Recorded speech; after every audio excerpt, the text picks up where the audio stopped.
Leo tunasema tunataka kuharibu mashimo ya uharibifu.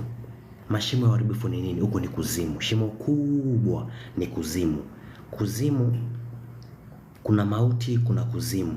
Alafu kuna wengine wamefungiwa kwenye bahari. Ukisoma kitabu cha Ufunuo 20:13, Ufunuo 20 verse 13 inasema bahari itawatoa wafu, right, walio ndani yake. Kuzimu na mauti itawatoa wafu ili wapate kufanya nini? Wapate kuhukumiwa. So kuna watu, kuna vitu ama watu ama kitu kimeshikwa wapi? Kwenye bahari, kitatolewa kipate kuhukumiwa, na aliyeshikwa ni mtu. Unanielewa? Alafu kuna kuzimu, alafu kuna mauti. Unanielewa? Na kuonyesha tu ni mashimo, hizo ni mashimo fulani ambazo watu wanashikwa.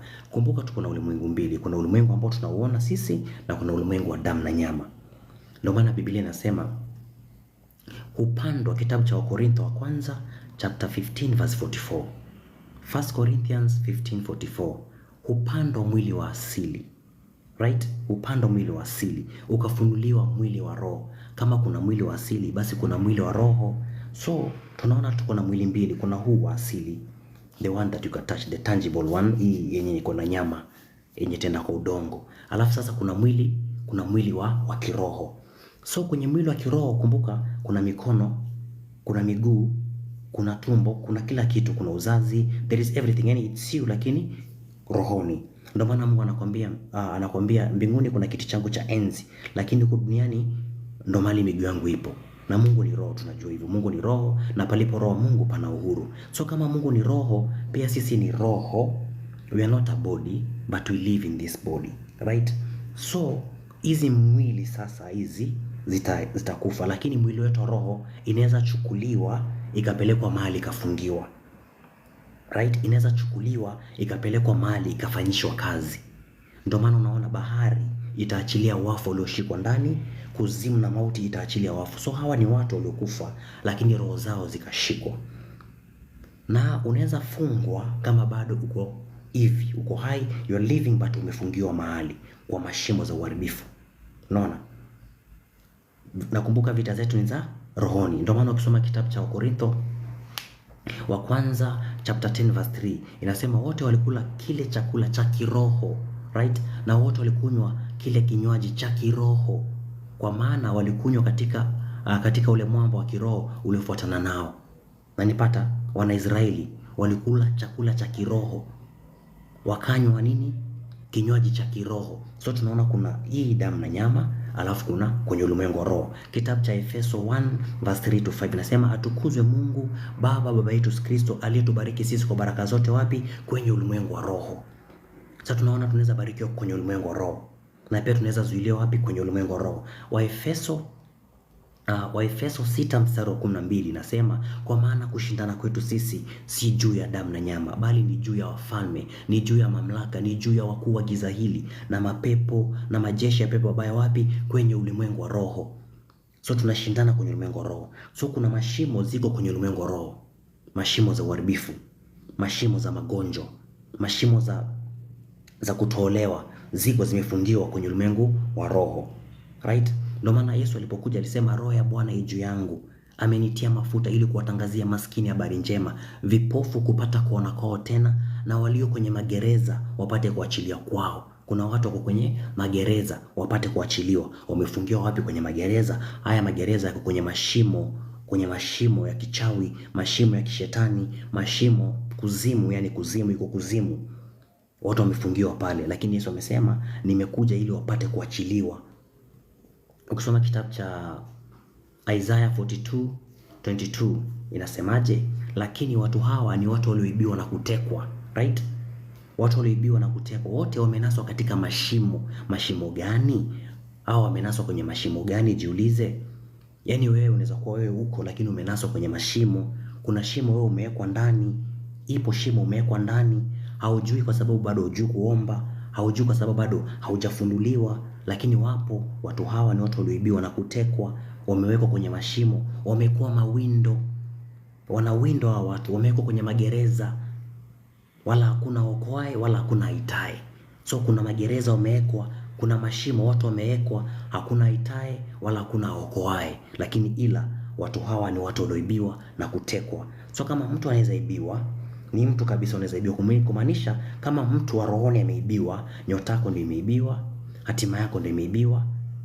Na kama mtu mzima anaweza ibiwa, basi hata kipande cha roho kinaweza ibiwa. Mguu wako unaweza ibiwa. Kuna watu baraka zao ziko kwenye uso wao. Uso wako unaweza ibiwa. Akili yako inaweza ibiwa, ikatumiwa wapi? Kuzimu. Mtu anaweza chukua akili yako akaitumia kwa biashara zake. Nuhu Musa alikuwa na wasiwasi, nani atajenga nyumba ya Bwana? Nani atajenga hema Bwana? Mungu akamwambia, nimeweka akili ndani ya Huri mwana wa Huri. Nimeweka akili. Ameweka akili. Mungu aliweka akili ndani yake. Mwanadamu amekuja, nasi tunajua kwamba mwanadamu amekuja naye ametupa akili. Ile akili ambayo umepatiwa na Mungu ikusaidie katika ulimwengu wa damu na nyama. Right? Ikusaidia katika njia zako, inaweza ibiwa. Ule uso ambao ndio urembo wako, ule uso wa mvuto, urembo wako. Kuna watu baraka zao ziko tu kwenye uso peke yake. Kuna watu baraka zao ziko tu kwenye mdomo. Kuna watu baraka zao ziko kwenye mikono yao, lakini mikono inaibiwa. Unashangaa kuna mtu anatetemeka mkono, ama alipata ajali mkono ukapotea, lakini mkono wake unatumika wapi? Kuzimu. Kuzimu, kwenye mashimo. Yale mashimo sasa wametengeneza kafara, wakayaita mashetani. Wakaiambia kabisa zile magano, mtu fulani fulani baraka yake kwenye mkono, nataka muende mumiliki ile mkono. Mapepo yanakuja yanamiliki ile mkono, lakini mkono wako unatumika kuzimu. Unaota unakula usiku, unashangaa unakula nini? Kumbe unalishwa chakula cha kiroho. Kwa sababu gani? Wanakutumia kwenye mashimo ya uharibifu.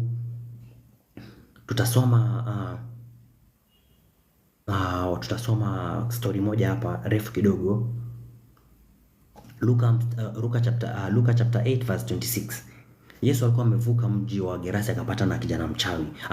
Kijana amepagawa wazimu. Inasema wakafika pwani ya nchi ya Gerasi iliyoelekea Galilaya. Naye aliposhuka pwani alikutana na mtu mmoja wa mji ule mwenye pepo.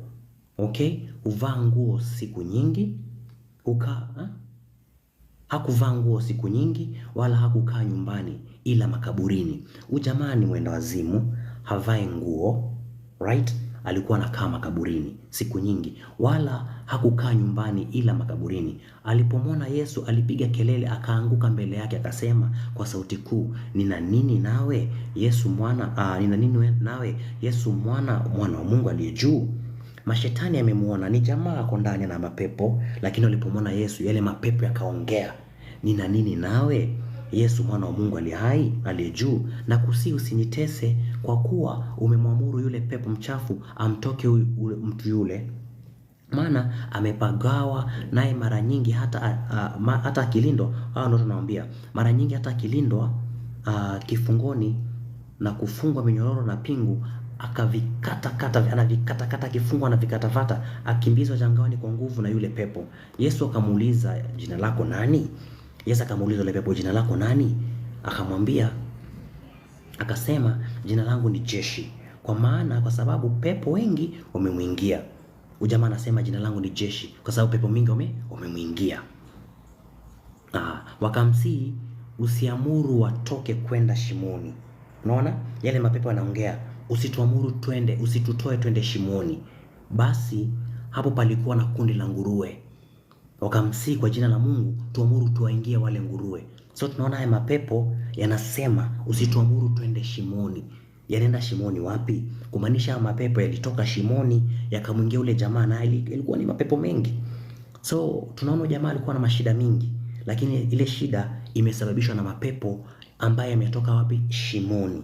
Leo sasa tunataka tuharibu hizo mashimo.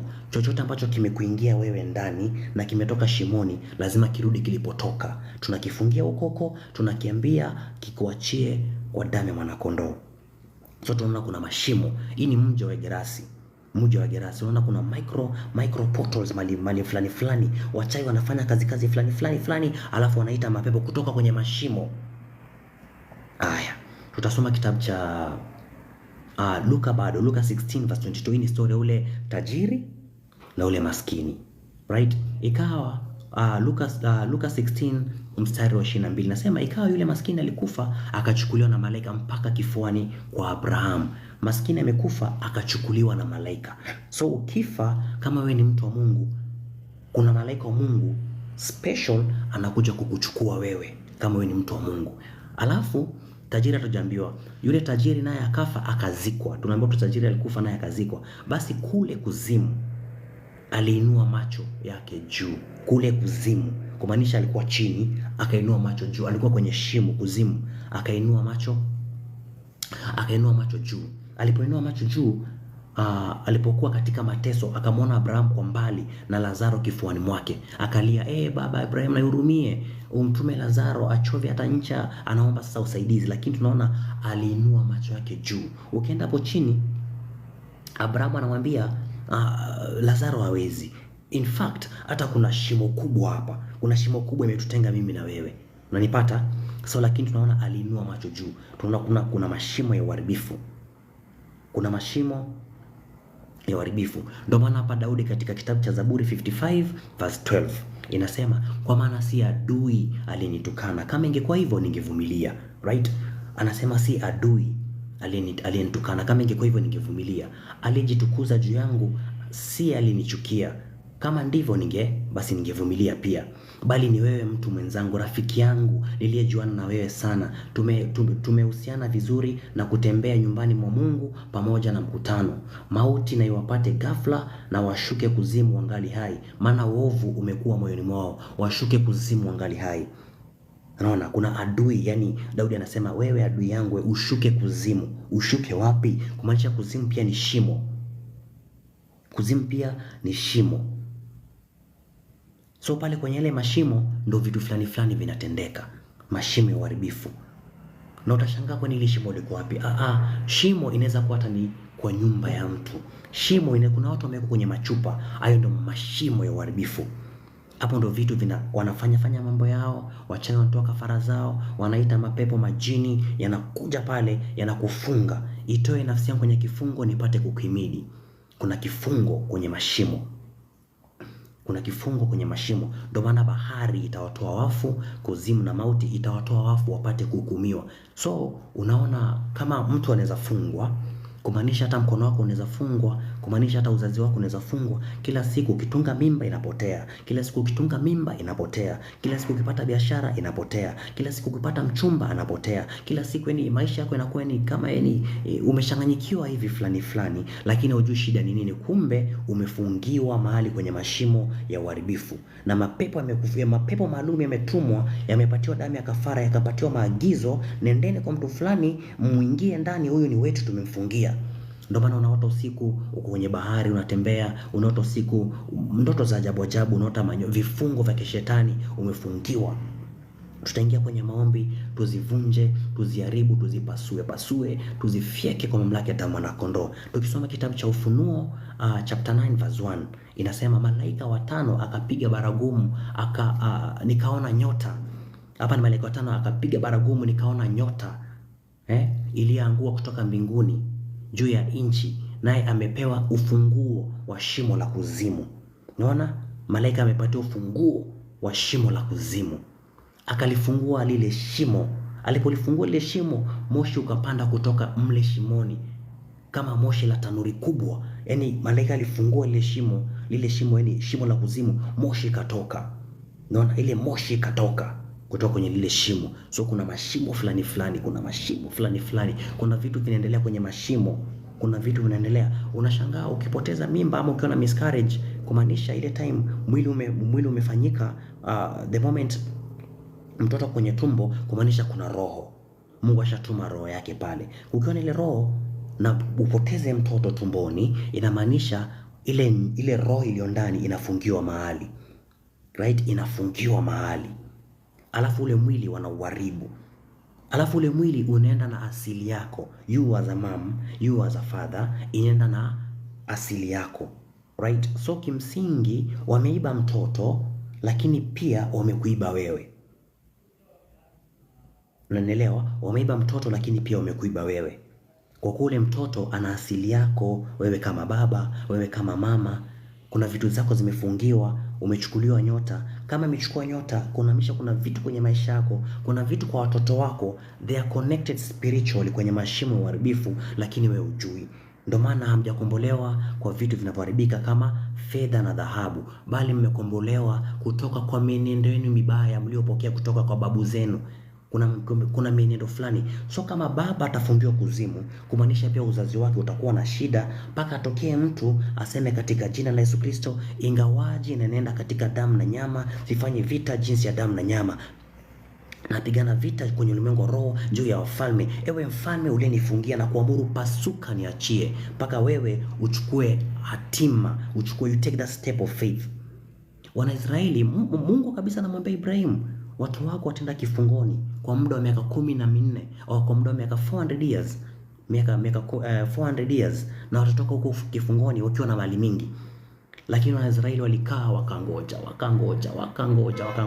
wakasema wakarelax, wakaenda kwenye kifungo wakarelax pale. Miaka 400 ikapita, wakakaa wakashangaa, 11 inapita mpaka ikafika 30.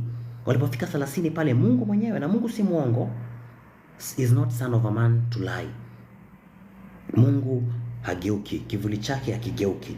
Alikuwa amesema watarudi kutoka kifungoni kwa muda wa miaka 400 years, lakini wameshakaa past 400 years. Lakini walipoanza sasa kuomba na kulia, ndio Mungu akasema, nimeaona mateso yao, nimesikia kilio chao kinachosababishwa na wa viongozi wao. Akamwambia Moses, na mimi nimekutuma. Sasa ndo nakutuma. Yaani kuna maanisha kuna watu kwenye vifungo, kuna watu wamefungiwa kwenye mashimo, mpaka wewe mwenyewe uanze kuomba. Usikuwe mtu akungojea kuombewa. Wewe mwenyewe uanze kuomba. Ndio wamekuchelewesha, lakini wewe umeamua kuomba. Ndio wamekuchelewesha, lakini wewe umeamua kuomba. Ndio utarudi kwenye kifungo, lakini utarudi kwa kuchelewa. So it's upon you. Danieli alikuwa wamepelekwa Babeli kwa muda wa miaka 70, they're supposed to be there for 70 years. Lakini Daniel akaona hapana, mbona inapita 70 years? Anasema, Daniel, I understood from the scriptures that the desolation of Israel was supposed to last for 70 years, lakini mbona imeenda sana? Danieli akaanza kuomba. Alipoanza kuomba, ndio sasa mambo yakaanza kubadilika. So it's upon you. Ni wewe mwenyewe useme, hii madhabahu naishika kwa pembe, yoyote ambaye ananizuia na kuamuru pasuka vipande. Mashimo yote ya uharibifu yananifunga mimi, na amuru katika jina, waniachie in the name of Jesus Christ. Roho ya Bwana ijuu yangu. Tena naambia kabisa, Roho ya Bwana ijuu yangu. Tena amenitia mafuta kuwatangazia maskini habari njema, vipofu kupata kuona kwao, tena kwenye vifungo kupata kuachiliwa kwao, na amuru yote alinishika kwenye vifungo, achia maisha yangu mamlaka kama na kondoo. Unaomba kwa mamlaka, unaomba kwa nguvu. Tunaambiwa Yesu, kitabu cha Petero wa kwanza chapter 3 verse 18, kwa maana Kristo naye aliteswa mara moja, mwenye haki kwa usio na haki, right? Akauliwa kwa jinsi ya mwili, akauishwa kwa jinsi ya roho, ili atulete kwa Mungu. Na katika ile roho akawaendea wote walio kwenye kifungo, akapata kuwahubiria kwa jinsi ya roho. So tunaona watu, kumbe unaweza toka kwa jinsi ya roho ukaenda mahali fulani. So mchawi pia anaweza kutoa kwa jinsi ya roho akakupeleka mahali fulani. Anaweza chukua mkono wako kwa jinsi ya roho, anaweza chukua uzazi wako kwa jinsi ya roho. Mjapokula au kunywa, fanyeni kila kitu kwa utukufu wako. Kuna watu wanachukulia maisha casual. Life is more spiritual than you think. Wewe tu you're just here physically experiencing life, but kazi yako hapa wewe ni kuvunja kazi za ibilisi na kujua kilichokuleta duniani. Ukijua kusudi lako kilichokuleta duniani, 50% utapita maisha yako. So usienjoy maisha tu katika kuenjoy, lakini jua kusudi lako. Ukishajua kusudi lako, ukitumikia kusudi lako hapa duniani, hapo ndo kuna pesa, hapo ndo kuna amani, hapo ndo kuna utajiri. Jifunze kuomba. Jifunze kujua kusudi lako hapa duniani. Umeletwa fanye nini? Kuna watu wameletwa hapa tu wawe madaktari, katika udaktari huo wamiliki. Kuna watu wameletwa hapa professional fulani, na kuna watu wameletwa kuwa mapasta, kuna watu ndo kuvunja, kuna watu ndo kubomoa, kuna watu ndo kufyeka, kuna watu wameletwa kufanya kazi fulani. Jua nini kimekuleta duniani, alafu uanze kukitumikia. Usikae tu ukasema ndee ukakaa tu ndee kama vile Wanaisraeli walikaa mpaka miaka 400 ikaisha. Ukikaa hivyo mpaka ile siku utaanza kuomba, na utarudishwa kwenye hatima yako, na utarudishwa kwenye hatima yako. So nitamaliza na kifungu kimoja. Zaburi 40 mstari wa pili nasema, akanipandisha kutoka shimo la uharibifu, kutoka katika matope ya utelezi, akanisimamisha miguu yangu kwenye mwamba. So kuna mashimo ya uharibifu. Biblia inasema akanipandisha kutoka kwenye mashimo ya uharibifu. So kuna uwezekano wewe umepelekwa kwenye mashimo ya uharibifu, lakini Mungu kupitia maombi yako atakupandisha kutoka kwenye mashimo ya uharibifu, ataiweka miguu yako kwenye mwamba, atakutoa kwenye udongo wa utelezi. Kuna watu wamefungiwa kwenye mashimo. Yaani maisha yako toka ulipozaliwa nyota yako ilibiwa. Mchawi kwenye ulimwengu roho anaona kilicho ndani yako. Anaona kilicho ndani yako. Anakuja kukuzuia. Bala mchawi alifanya mambo yake pale, akatoa madhabahu, akatoa fahali wa 7 na ng'ombe wa 7, kondoo wa 7 wa kiume na fahali wa 7. Akaona kwenye mlima kabisa, akasema namuona ila si sasa. Alikuwa anamwongelea Yesu. Namtazama ila si karibu, nyota itazuka juu ya Yakobo. Anasema kabisa fimbo ya enzi itazuka juu ya Israeli. Anashangaa jamaa anaona nini huyu? Anaona mtu mmoja, lakini wale jamaa kwa over 2 million people, lakini anaona mtu mmoja. So mchawi anaanza kuangalia wewe, akaona wewe utaolewa na nani kesho, akakuzuia. Akaona wewe maisha yako yalipopangwa utakuwa mtu tajiri, akakuzuia. Anakuchelewesha tu, anakuchelewesha. So ukikuwa na ile maombi yako, ile maombi ya oh God nini Mungu atatenda kwa wakati, vile tumefundishwa, yani tumefundishwa yani kunyenyekea na kusema amen amen amen. Utangoja sana, utadileishwa, utafika lakini utadileishwa. So nataka tujifunze kubomoa haya mashimo ya uharibifu. Watu hawa ni watu walioibiwa na kutekwa. Ndipo Mungu akageuza umateka wa Ayubu. Ayubu alipowaombea rafiki zake, Mungu akambariki Ayubu, na mwisho wa Ayubu ukakuwa bora kuliko mwanzo. So kuna uwezekano wewe maisha yako yako vile yalivyo unavyoyaona wewe, bado maybe hujaolewa, bado maybe biashara zako zinaanguka, unapata watoto wanapotea, yani umechanganyikiwa fulani hivi, lakini Mungu anakuambia mwisho wako lazima uwe bora kuliko mwanzo. Lazima umateka tugeuze. Lazima nikutoe mimi kwenye mashimo ya uharibifu. Aliye ndani yetu, kumbuka, ni mkuu kuliko aliye kwenye ulimwengu. So unapokuwa unaomba ukiwa unajua kwamba aliye ndani yako ni mkuu kuliko aliye kwenye ulimwengu. Unaomba ukijua kwamba hatimaye kuwa hodari katika Mungu na katika uwezo wa nguvu zake, unakuwa hodari. Unajua kwamba kwa imani walimiliki majeshi ya kigeni. Kwa imani walipona na makali ya upanga. Kwa imani unaweza kwamba kwa imani unavaa mamlaka wewe. Unavaa mamlaka kama mwana wa Mungu. Unaacha kabisa ile maombi ya Mungu leta moto, Mungu leta moto. Mungu anakuambia wewe ndio rungu na silaha za Bwana za vita. Kuna shimo la uharibifu liko, kuna mashetani. Tumeona hapa kwenye shimo fulani malaika alifungua ile shimo, pakatoka moto, pakatoka moshi kama wa tanuri. Kuna vitu vilitoka kwenye mashimo. Tunaona kuna wafu wamefungiwa kwenye mashimo. Kuna kuzimu pale, kuna mauti imefungiwa. Kuna watu wamefungiwa, biashara zimefungiwa, kuna ndoa zimefungiwa, kuna watu miguu yao imefungiwa, nyota zimefungiwa, lakini unakaa tu pale utaki kuomba. Lazima tujifunze kuharibu kila shimo la kishetani. Hapo ndo kuna madhabahu, hapo ndo kuna kafara zao, hapo ndo kuna kitu. Unasikia mtu amefungiwa wapi? Kwenye chupa. Kama mtu kamekufungia mtu wako ndani, roho yako imefungwa kwenye chupa, anakutumia vile anavyotaka wewe. Biblia inasema ole wa wanawake washonao irizi, ole wa wanawake washonao irizi na kuvaa viremba vya kina vyekundu kwenye vichwa vyao. Jamaa wamejifunga viremba wanawake, right? Wakiua watu wasiostahili kufa. Je, watawinda roho za watu wangu na wahifadhi zao?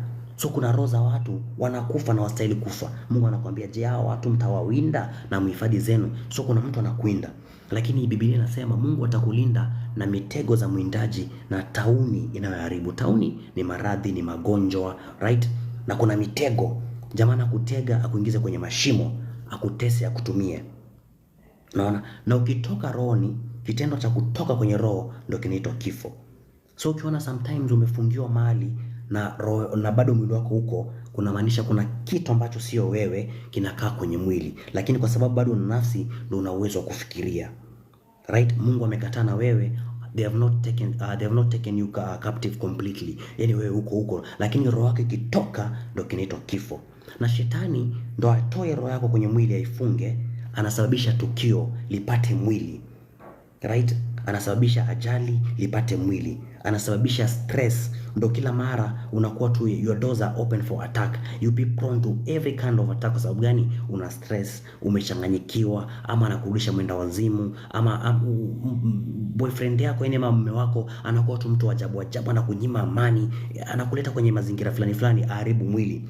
Lakini Biblia inasema msimwogope yule aliye na uwezo wa kuharibu mwili, bali mwogopeni yule anaye uwezo wa kuharibu mwili na roho. Na huyu ambaye ana uwezo wa kuharibu mwili na roho ako wapi? Ako ndani yetu, nasi tunajua kwamba anaishi ndani yetu kupitia roho aliyetuachia, anaishi ndani yetu. Imeandikwa sisi kwani hamjui sisi ni miungu na sisi ni wana wa Mungu aliye hai. So kumbe sisi ndio tuna uwezo wa kuharibu zile roho fulani na kuharibu miili yao fulani. Ndio maana ukisema usiwache mwanamke mchawi akaishi, alafu unampiga kwenye ulimwengu wa roho yake unaikamata na ifunga na mwili wake unaipasua vipande, unashangaa kama mchawi kanapata magonjwa, kumbe kalikuwa kamekutupia wewe magonjwa. Kama mchawi kanapata ajali, usione mtu anachechemea, usione mtu amepata ajali, kumbe ule mtu ni mchawi, amepigwa na radi, amepigwa na maombi ya mtu fulani, amefyekwa na upanga wa damu ya mwanakondoo. Nataka tuingie kwenye maombi, tuharibu kila mashimo ya kichawi, kila mashimo ya kichawi nataka tuivunje. Kila mikutano ya kichawi nataka tuzisambaratishe.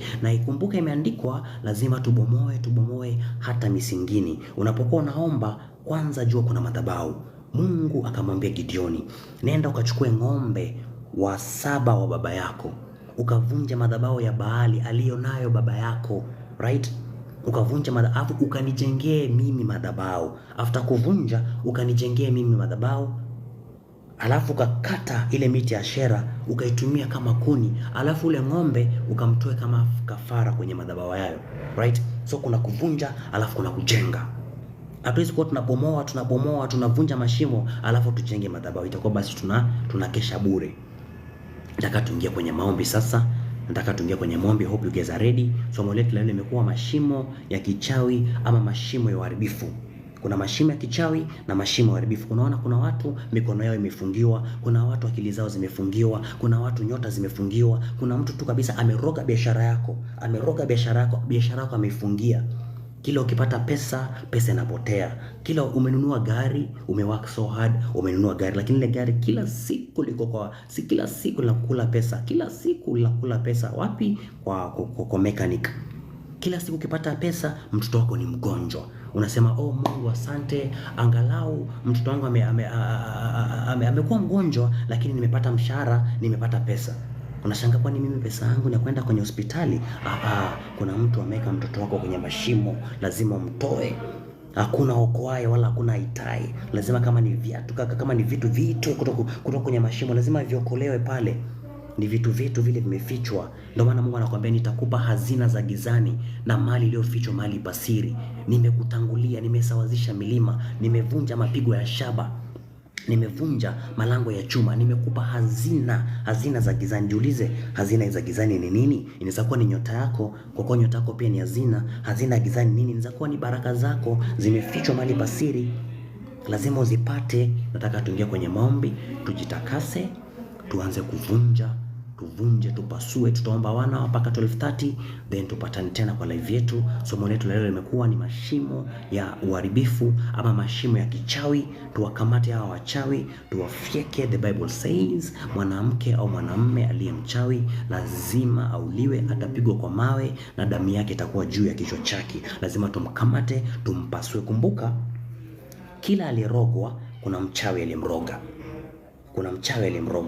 Na huyo mchawi aliyemroga kuna kafara alitoa. Na hizo kafara zitolewa, kuna mapepo, majini na roho za kuzimu zimeitwa kwenye madhabahu yale, right?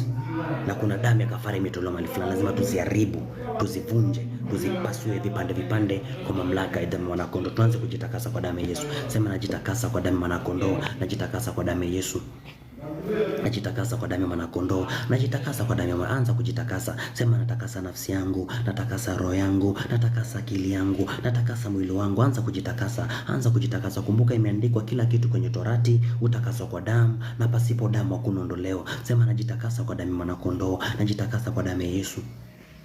Najitakasa kwa damu ya mwanakondoo, najitakasa kwa damu ya Yesu. Jitakase tu pole pole. Sema najitakasa kwa damu ya mwanakondoo, najitakasa kwa damu ya mwanakondoo, najitakasa kwa damu ya Yesu. Imeandikwa kila kitu kwenye Torati, utakaswa kwa damu, na pasipo damu hakuna ondoleo. Naomba msamaha kwa yale nimeyafanya kwa kujua na pasipo kujua. Unaanza kuomba msamaha sasa. Sema naomba msamaha kwa yale nimeyafanya kwa kujua na pasipo kujua. Imeandikwa wewe ni mwaminifu na haki, hata nikiungama dhambi zangu utanisamea na kunisafisha na udhalimu wangu. Naomba msamaha kwa damu ya mwanakondoo. Naomba msamaha kwa ajili ya mtoto wangu, namtakasa mke wangu, namtakasa mtoto wangu, biashara yangu naitakasa, na chochote ambacho kinanihusu mimi nakitakasa kwa damu ya mwanakondoo. Anza kujitakasa kwa mamlaka ya damu mwanakondoo. Jitakase kwa damu ya Yesu. Omba msamaha sasa. Anza kuomba msamaha. Anza kuomba msamaha kwa damu ya mwanakondoo. Kumbuka Mungu ni mwaminifu na haki, atakusamea na dhambi zako na kusafisha na udhalimu wako. Sema naomba msamaha kwa yale nimeyafanya kwa kujua na pasipo kujua. Alafu kumaliza kuomba msamaha, unaanza kujintroduce sasa. Unasema imeandikwa mimi ndio rungu na silaha za Bwana za vita. Imeandikwa nimepewa mamlaka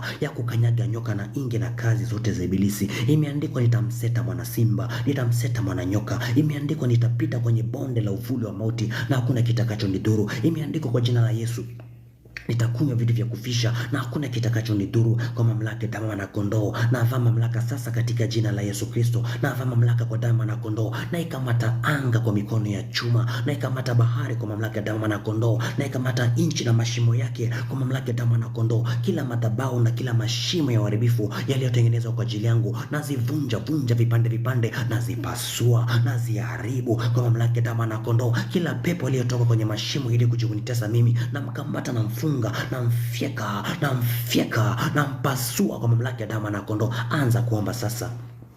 Anza kuvunja kila madhabahu, anza kupasua kila mashimo ya uharibifu. Sema navunja kila mashimo ya kichawi, napasua kila mashimo ya uharibifu yaliyotengenezwa kwa ajili yangu, nazivunja vunja vipande vipande leo na sasa hivi. Navunja kila madhabahu zao. Imeandikwa silaha za vita zangu zinaweza katika Mungu hata kuvunja ngome. Ewe ngome ya shimo ya magonjwa, na kupasua vipande ya achia. Ewe ngome ya shimo ya ufukara, na kuvunja vunja vipande vipande kwa mamlaka ya damu ya mwanakondoo. Anza kupasua sasa, anza kuvunja kila mashimo. Sema naharibu mashimo yote ya uharibifu, na yapasua niachie, na pasua achia nafsi yangu, na ivunja vunja vipande vipande, achia kwa mamlaka ya damu ya mwanakondoo. Vunja, haribu, ponda kwa mamlaka ya damu ya mwanakondoo. Anza kufyeka sasa, anza kuvunja mashimo yote. Kumbe imeandikwa, kumbuka imeandikwa, kila silaha itakayofanyika juu yako haitofanikiwa. Sema anavaa mamlaka kwa damu ya mwanakondoo. Kila mashimo yaliyotengenezwa kwa ajili yangu nazipasua leo, naziharibu, naziteketeza vipande vipande, nazivunja, naziharibu, naziachia moto, naziteketeza leo na sasa hivi, nazigeuza zinakuwa kama vumbi kwa damu ya mwanakondoo. Anza kuvunja sasa.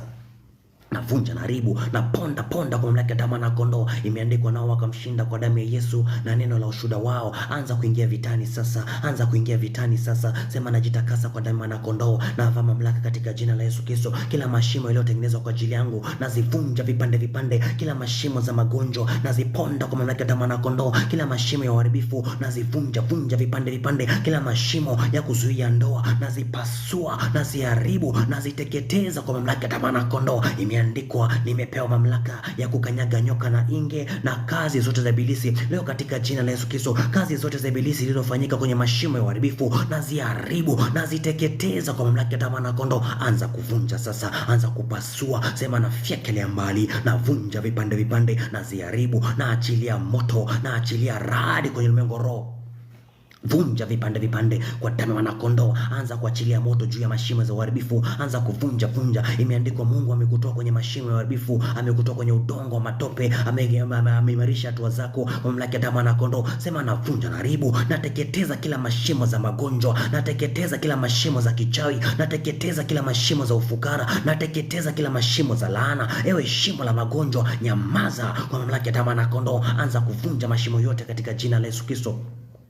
Mungu Baba, Mungu Jehova, Mungu Roho Mtakatifu, Baba uishi milele, tunavaa mamlaka tena kwa damu ya mwanakondoo, tunavaa mamlaka katika jina la Yesu Kristo. Imeandikwa ikiwa watu wako Baba ulioita kwa jina lako wakinyenyekea na kuomba na kutafuta uso wako na kuacha njia zao mbaya, kutoka mbinguni utawasikia na utawaponya na nchi yao. Baba, tunavaa mamlaka sasa katika jina la Yesu Kristo. Tunakusanya mashimo yote ya uharibifu yaliyotengenezwa kwa ajili ya watu hao, tunakusanya mashimo yote yote ya magonjwa tunayakusanya kwa damu na kondoo, tunayakusanya mashimo ya kuzuia ndoa, tunayavunja vipande vipande. Kila madhabahu iliyotengenezwa kwenye mashimo tunazipasua sasa, tunazifyeka, tunaziharibu, tunaziteketeza katika jina la Yesu Kristo, maana imeandikwa tumepatiwa koto za shaba, tutapiga mataifa mingi. Enyi mataifa za mashimo za magonjwa, nazivunja vipande vipande, nazipasua sasa, naziharibu, nazivunja kwa mamlaka ya damu na kondoo. Ewe shimo la magonjwa na kunyamazisha, ewe shimo la ufukara na kunyamazisha kwa mamlaka ya damu na kondoo, maana imeandikwa sisi ndio mwamba ambaye kala Bwana limejengwa, na malango ya kuzimu haitutufikia sisi. Enyi malango za shimo za kichawi, na zivunja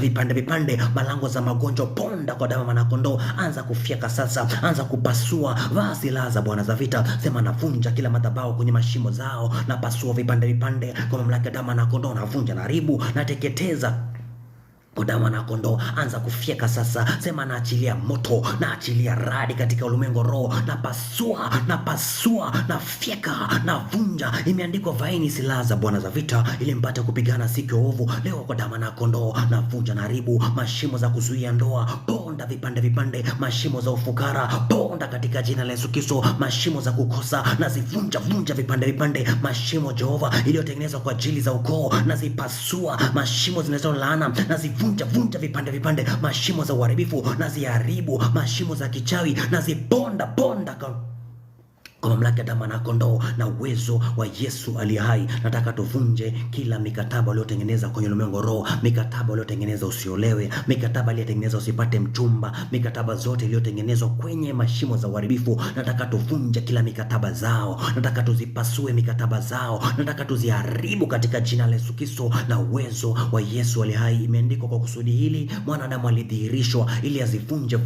kazi za ibilisi. Anza kuomba sasa, sema navaa mamlaka kwa damu na kondoo, na mamlaka katika jina la Yesu Kristo. Imeandikwa mwana wa Adamu alidhihirishwa ili azivunje kazi za ibilisi. Na vunja kila kafara iliyotoa kwa damu na kondoo, na pasua kila mikataba iliyotengeneza kwa ajili yangu, na zipasua mikataba iliyotengeneza kwenye mashimo zao, na ziharibu kwa damu na kondoo. Naenda kinyume na mikataba zao, nazipasua sasa, nazifyekelea mbali, nazivunja vipande. Mikataba za laana, mikataba nisipate mchumba, mikataba nisiolewe, mikataba nisikuwe tajiri, mikataba nisimiliki, mikataba ya kuzuia huduma, mikataba ya magonjwa, nazivunja vipande kwa mamlaka ya damu na kondoo, maana imeandikwa nayaweza yote katika yule anitiaye nguvu. Leo na sasa hivi navunja, haribu kila mikataba zao, naziponda vipande, nazifyeka, nazivunja. Anza kuvunja mikataba zao, anza kuvunja matambiko yao, anza kuvunja covenant zao. Sema navunja covenant zao, nazipasua mikataba zao za magonjwa, naziharibu kwa mamlaka ya damu na kondoo. Na mamlaka sasa katika jina la Yesu Kristo, kila mikataba iliyotengeneza kwa ajili yangu, nazivunja vipande. Kila mikataba za magonjwa nazipasua, kila mikataba za kuzuia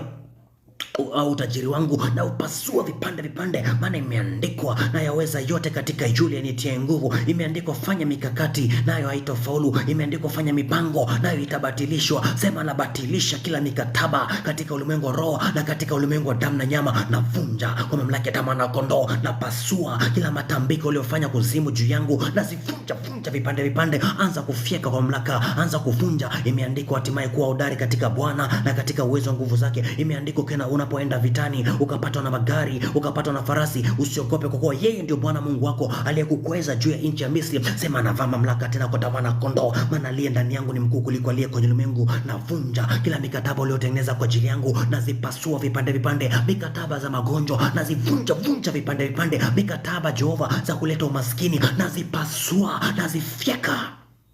Anza kuzivunja, anza kuziharibu. Sema nasambaza moto katika jina la Yesu Kristo, na haribu katika jina la Yesu Kristo. Mungu Baba, Mungu Jehova, Mungu Roho Mtakatifu, Baba uishi milele. Navaa mamlaka tena kwa damu na kondoo, navaa mamlaka tena katika jina la Yesu Kristo. Imeandikwa sisi ndio rungu na silaha zako za vita. Baba na ponda kila mikataba iliyotengenezwa juu ya watu hawa, na vunja kila mikataba iliyotengenezwa juu ya mashimo za uharibifu, na pasua sasa, na ziharibu leo na sasa hivi, nazitundika, nazivunja kwa mamlaka ya damu na kondoo. Nashambulia ile mikataba yao, naishambulia ile mikataba ya mkuu wao, naishambulia ile mikataba ya mfalme wao, nazivunja vipande. Mikataba za wachawi kwenye mashimo naziponda, mikataba za wachawi kwenye kwenye mapango, nazivunja mikataba za magonjwa, nazipasua sasa, nazifyeka. Maana imeandikwa tutakufa sisi bali tutaishi, ili tusimulie matendo mema ya ule tuandalia kwa damu na kondoo. Baba, na mamlaka tena katika jina la Yesu Kristo, na haribu kila mikataba uliotengeneza kwa ajili yetu, na vunja vipande mikataba za magonjwa, mikataba za kuzuia kazi, mikataba za kuzuia ndoa, mikataba Baba zinaoleta uharibifu kujua maisha yetu, nazivunja kwa mamlaka damu na kondoo. Na pasua sasa, na achilia moto, na achilia radi. Neno lako ni moto lao, neno lako ni nyundo inayevunja miamba vipande, na vunja vipande kila mikataba, na pasua vipande kila matambiko, na pasua vipande kila maagano, na zivunja vipande kwa mamlaka damu na kondoo. Anza kupasua sasa, anza kuharibu mikataba za magonjwa, vunjika vipande mikataba za ufukara, ponda katika jina la Yesu Kristo. Mikataba iliyofanyika na wachawi upande wa kina baba, vunja vipande mikataba iliyofanyika na waganga upande wa kina mama, vunja kwa damu na kondoo. Mikataba za mama za mchawi mama, vunja katika jina la Yesu Kristo. Mikataba za mchawi dada, pasua vipande.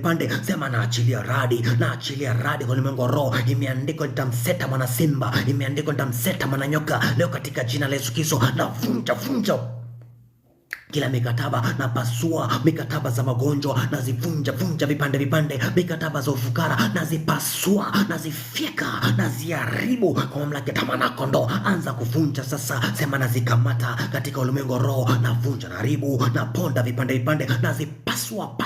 Anza kupasua sasa. Hapo ndo pahali akapo shetani kwenye maisha yako, anza kung'oa hiyo mikataba yake. Pahali akapo shetani kwenye maisha yako, anza kuvunja mikataba yao. Amekujia kwa mikataba, sema na wajia kwa jina la Bwana. Umenijia kwa mikataba ya ufukara, na kujia kwa jina la Bwana. Umenijia kwa mikataba ya magonjwa, na kujia kwa jina la Bwana. Umenijia kwa mikataba ya maradhi, na kujia kwa jina la Bwana. Umenijia kwa mikataba ya kutolewa, na kujia kwa jina la Bwana, na kuvunja ewe mikataba, na kupasua, na fyeka kila mikataba zao, na haribu mikataba zao, na ziponda vipande kwa damu na kondoo. Maana imeandikwa aliyetuzunguka naye amezungukwa. Kila mikataba iliyozunguka watu hawa, na zikamata kwenye ming'oro, na zivunja vipande. Maana imeandikwa silaha za vita zetu zinaweza katika Mungu hata kuvunja ngome, tukiangusha mawazo na chochote ambacho kimejinua juu ya elimu ya Bwana. Baba, navaa mamlaka tena kwa damu na kondoo, na angusha kila mikataba kama kwa mamlaka ya damu na kondoo, na vunja vipande. Pasuka leo, vunjika vipande kwa mamlaka ya damu na kondoo, na achilia moto kwenye ulimwengu roho, na achilia radi, vunja vipande mikataba zao, ponda katika jina la Yesu Kristo na uwezo wa Yesu aliye hai. In Jesus name, nataka tusambaratishe kafara zao, nataka tuzivunje kafara zao, nataka tuziponde kwa damu na kondoo. Imeandikwa Mungu anajibu kwa moto. Leo nataka tuachilie moto, maana aliye ndani yetu ni mkuu kuliko aliye kwenye ulimwengu. Imeandikwa kwani hamjui nyinyi ni miungu na wana wa Mungu aliye hai. Nataka tufae mamlaka sasa katika jina la Yesu Kristo. Nataka tufae mamlaka sasa kwa damu na kondoo. Tuvunje, tusambaratishe kila kafara uliotoa juu ya maisha yako. Tuvunje kila kafara iliyotolewa kwenye mashimo ya magonjwa. Tupasue kila kafara uliotoa ili wakumiliki. Tuharibu kwa damu na kondoo.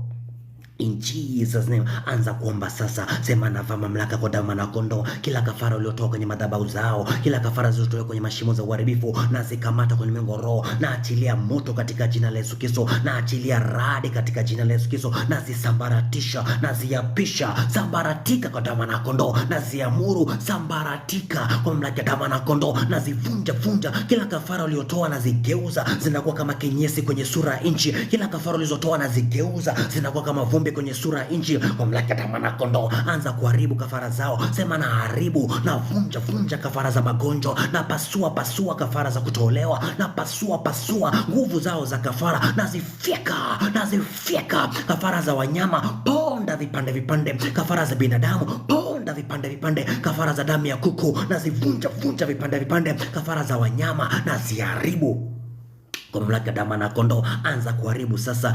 Sata, vunja vipande katika jina la Yesu Kristo. Imeandikwa mwanadamu alidhihirishwa ili azivunje kazi za ibilisi. Sema navaa mamlaka kwa damu na kondoo, na vunja kila nguvu ya kafara uliotengeneza kwa ulimwengu roho, na pasua vipande, na ziharibu, na ziteketeza kwa mamlaka damu na kondoo. Kila kafara iliyotolewa kwenye mashimo zao, na zivunja vipande. Kila kafara iliyotolewa, na zisambaratisha, na ziamuru sambaratika katika jina la Yesu Kristo. Ile damu inayonena magonjwa kukusudia, nyamazisha hiyo damu ya kafara yao. Sema na Nanyamazisha damu ya kafara yao, nainyamazisha leo na sasa hivi. Naponda, navunja, nafyeka, maana silaha za vita zangu zinaweza katika Mungu hata kuvunja ngome. Navaa silaha za Bwana za vita, navaa kigao na ngao, natoa upangoroni, navunja kila kafara, naponda kafara zao, naziteketeza, naziharibu kwa mamlaka ya damu na kondoo. Anza kuomba sasa katika jina la Yesu Kristo. Sema nachukua authority kwa damu na kondoo, navaa mamlaka tena kwa damu na kondoo, maana imeandikwa na yaweza yote katika yule anitia nguvu.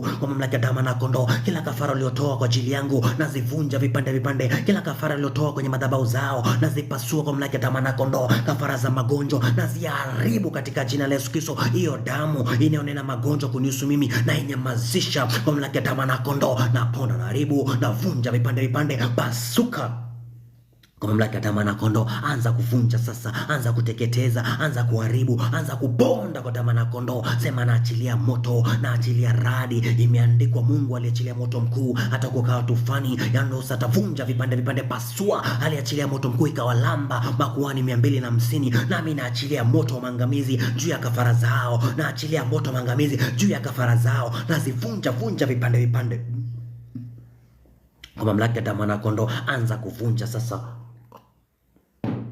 in Jesus name. Ponda vipande kwa mamlaka ya damu na kondoo. Sema kila kafara waliotoa kwenye madhabahu zao nazisambaratisha. Kila kafara waliotoa kwenye mashimo zao nazivunja vipande. Kila kafara iliyofanyika kwenye bahari naipasua. Kila kafara juu ya nchi nazivunja kwa mamlaka ya damu na kondoo. Kila kafara iliyofanyika kwenye anga naipasua sasa, naifyeka, maana jina la Yesu ni jina linalopita majina yote. Kwa mamlaka ya damu na kondoo imeandikwa, nimesulubiwa pamoja naye, nami nikafa pamoja naye. Kwa mamlaka ya damu na kondoo navaa mamlaka sasa katika jina la Yesu Kristo. Naharibu kila kafara uliotoa juu yetu, navunja vipande, nazipasua sasa, nazifyeka, naziharibu, naziponda kwa mamlaka ya damu na kondoo na uwezo wa Yesu aliye hai. Nataka tuwashambulie sasa wakuu wao, nataka tuwashambulie kila pepo aliyetumwa, nataka tumshambulie kila mchawi aliyejiandaa kwenye ulimwengu wa roho kushindana na wewe ama kwenye ulimwengu wa damu na nyama. Nataka tumshambulia kila mizimu ya ukoo iliyokufuata, nataka tushambulia, tunaikamata, tunaifunga. Imeandikwa hakuna mtu awezaye kwenda kwa nyumba ya mtu mwenye nguvu asipo kumfunga. Imeandikwa wafalme wao tutawafunga kwa pingu za chuma na wakuu wao tutawafunga kwa minyororo. Anza kuomba sasa kwa mamlaka ya damu na kondoo. Unaombaje sasa? Sema navaa mamlaka tena katika jina la Yesu Kristo, navaa mamlaka kwa damu na kondoo. Kila mfalme wa giza aliyekaa kwenye mashimo ya uharibifu na mkamata na mfunga. Wachawi wote waliokaa kwenye mashimo ya uharibifu na yakamata na yafunga kwa mamlaka ya damu na kondoo. Waganga na wachawi, Jehova, mizimu, roho za watu waliokufa kitambo Baba zinazotumika kwenye mashimo na zikamata na zifunga. Anza kuzifunga sasa, anza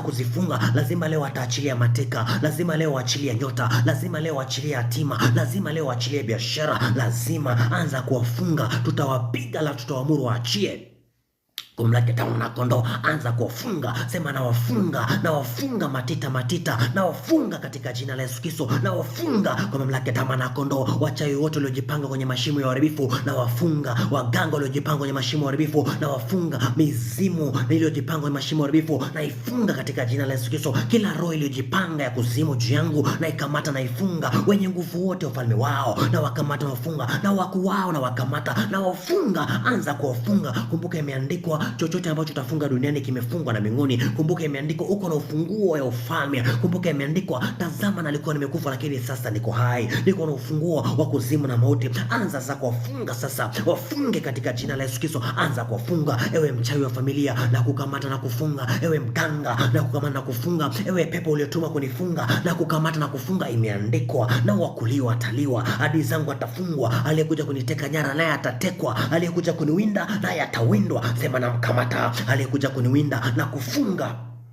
kwa mamlaka ya damu na kondoo. Aliyekuja kuniletea magonjwa na kukamata na kufunga kwa mamlaka ya damu na kondoo. Aliyekuja kunifunga kwenye mlengo roho na kukamata na kufunga kwa damu na kondoo. Ewe mfalme wao na kukamata na kufunga. Ewe mkuu wao na kukamata na kufunga kwa mamlaka ya damu na kondoo. Anza kuwafunga sasa, wafunge kwa damu na kondoo, wafunge vipande, wafunge matita. Sema na washambulia wachawi wote, na washambulia mizimu yote iliyotumwa, na ishambulia kwa mamlaka ya damu na kondoo, na ifunga. Anza kuifunga Kwa mamlaka ya damu ya mwanakondoo, ukifunga, nataka tuzipasue sasa, nataka tuzitundike, nataka tuzivunjilie mbali, nataka tufyeke wachawi. Usiwache mwanamke mchawi akaishi. Kila pepo mchafu imeandikwa, nimewapatia mamlaka juu ya kukanyaga nyoka na ingi na kazi zote za ibilisi. Imeandikwa, waliompokea aliwapa uwezo wa kufanyika kuwa wana Mungu, na ndivyo tulivyo. Imeandikwa, kwa jina lake mtafukuza pepo wachafu. Tumewakamata, tumewafunga. Sema, na wapasua sasa, na wafyeka wachawi wote waliojipanga juu ya maisha yangu, na waponda vipande vipande, na wafyekelea mbali, na wavunja kwa mamlaka ya mwanakondoo. Anza kuwavunja sasa, anza kuwafyeka mizimu iliyotumwa. Sema, naikamata, naifunga, naiponda vipande vipande. Achia maisha yangu kila pepo aliyetuma na kukamata na kufunga na kuponda vipande vipande. Achia biashara yangu, anza kuiponda sasa, anza kuifyeka.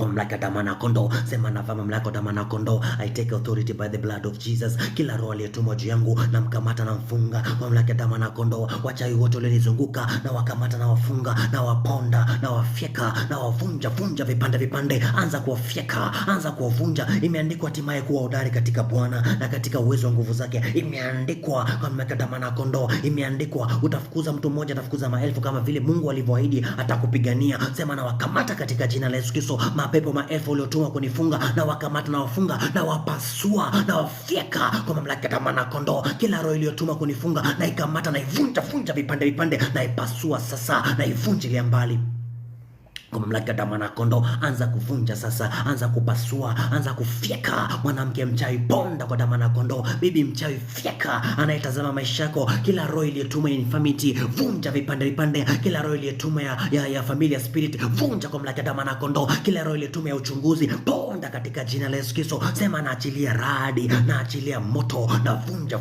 Neno la Mungu ni moto lao, neno la Mungu ni nyundo inayevunja miamba vipande vipande katika jina la Yesu Kristo. Imeandikwa, Mungu ni mtu wa vita, jina lake ni Yehova. Kwa mamlaka ya damu na kondoo, navaa mamlaka sasa katika jina la Yesu Kristo. Na fyeka mchawi aliyekaa mbele ya maisha yangu na kuponda kila kizuizi kilichokaa mbele ya maisha yangu, na kivunja vipande vipande. Kila roho aliyetuma kunichelewesha, na mpasua. Anza kuwapasua sasa, anza kuwafyeka. Kila mizimu iliyotumiwa, anza kuifyeka. Majeshi ya wafu, anza kuiponda vipande vipande. Unaiponda, unamwambia, achia maisha yangu, na kuponda mchawi, achia ndoa, na kuponda mchawi, achia biashara yangu, na kuvunja vipande vipande. Pasuka kwa mamlaka ya damu na kondoo. Anza kufyeka sasa. Asema, na wafyeka ewe mtesi wa maisha yangu, na kufyeka ewe mtesi wa biashara yangu, na kufyeka ewe mtesi wa ndoa yangu, na kufyeka. Na vaa silaha za Bwana za vita, na pigana nao, na teta nao, ya ndoa za vunja vipande vipande, pasua vipande vipande kwa mamlaka ya damu na kondoo. Sema, naachilia radi katika ulimwengu roho, naachilia radi iwapate katika jina la Yesu Kristo, kwa mamlaka ya damu na kondoo. Maana imeandikwa, amenizunguka kwa ukingo pande zote, nilipolia na kuomba akazuia maombi yangu. Yoyote anayezuia maombi yetu kwenye ulimwengu roho, na kufyeka yoyote anayezuia watu wako kwenye ulimwengu wa damu na nyama, na kuponda vipande vipande kwa mamlaka ya damu na kondoo, na kushambulia. Maana imeandikwa, kwa jinsi ya damu na nyama nalishindana na hayawani wa Efeso, na kukamata kwenye ulimwengu roho ule hayawani aliyekuja kula maisha ya watu wao, yule hayawani aliyekuja kuzuia kazi, yule hayawani aliyekuja kula biashara, kwa mamlaka ya damu na kondoo, na kuvunja vipande vipande, na kuvunja na kuharibu. Ewe mashimo za magonjwa, nyamaza katika jina la Yesu Kristo. Ewe mkuu wa mashimo, na kufyeka, na sababisha moto, naenda mpaka kwenye misho ulimwengu, na vunja kila mashimo katika jina la Yesu Kristo. Inukeni enyi ngome ya machawi, ngome ya magonjwa, inukeni kwa mamlaka ya damu na kondoo, na vunja na haribu, na ponda enyi malango za magonjwa, na zifyeka enyi malango za ufukara, na ziponda kwa mamlaka ya damu na kondoo. Achia biashara, achia ndoa, achia maisha, achia nyota kwa damu na kondoo, na kuvunja na kuharibu, na kuponda kwa damu na kondoo. Vunja, achia sasa. In the name of Jesus Christ, anza kufyeka sasa, anza kuwafyeka wachawi, anza kuwaponda mchawi wa ukoo, na kufyeka msoma nyota, na kufyeka kwa damu na kondoo. Ewe msihiri, na kuvunja vipande katika jina la Yesu Kristo. Ulileta kikwazo juu ya maisha yangu, na kuponda. Imeandikwa, makwazo yanabudi kuja, lakini ole wake aletaye. Alileta makwazo juu ya biashara yangu, alileta makwazo juu ya elimu yangu, na kufyeka. Analeta makwazo juu ya watu hawa, na kuponda vipande katika jina la Yesu Kristo. Maana imeandikwa, watu hao ni watu walibiwa na kutekwa, wamenaswa kwenye magereza, wamewekwa kwenye mashimo, hakuna okwae wala hakuna aitaye. Leo tunasimama kama kuhani wa Bwana, uletuweka juu ya mataifa, kuvunja, kuharibu, kuteketeza, kupanda na kujenga. Baba, tunawavunja vipande vipande kila roho iliyotuma kwenye mashimo za uharibifu, kila roho iliyotuma Jehova kwenye mashimo za kichawi ili kuja kutuangamiza. Imeandikwa, Mungu tamkemea adui alaye na mkamata, adui anayekula biashara na kukamata, adui anakuja kuzuia hatua na kukamata kwenye mengoro na kufyeka. Vunja vipande vipande majeshi ya wafu na yakamata, wanadamu usio na mwili na wakamata kwenye mengoro na wafyeka. Kila malaika wa giza na mkamata, ponda kwa damu na kondoo. Achia maisha yetu sasa, achia ndoa, achia kazi, achia kwa mamlaka damu na kondoo na uwezo wa Yesu aliye hai.